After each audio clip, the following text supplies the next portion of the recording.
High school seniors who are getting ready for college will need to wait a bit longer this year to apply for federal student aid. There's a delay because the Department of Education is trying to make it easier for families to apply. Jarrell Ballard spoke with students and school counselors who are navigating this transition. He's got you covered on the changes families can expect.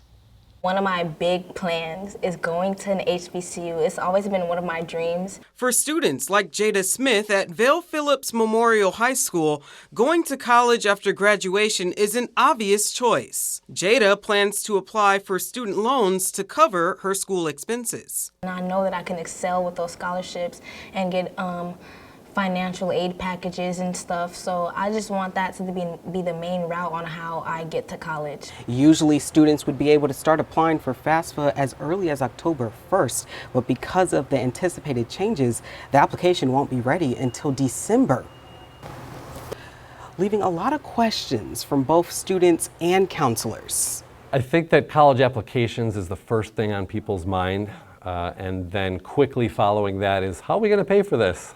Lynn Mormino is Jada's school counselor. So FAFSA is such an important piece in the college application process because it is the government's way of taking a look at your family or guardian situation financially and deciding how much you need to be supported in the costs of post-high school education. After Congress passed the FAFSA Simplification Act in 2021, the Department of Education had to revamp the application process, aiming to make it simpler. So those income questions were the hardest ones to answer. They're the ones that trip people up the most. They won't be presented to people when they're filling out the form online. That information is just going to pre-populate from the IRS behind the scenes without having to do anything. Meanwhile, school counselors like Lynn Mormino are available for students like Jada. But it's in-state tuition, so you don't have to be in debt near as much as some other places. Just in case they have any questions about the new FAFSA process. Reporting in Madison, Jarrell Ballard, 27 News.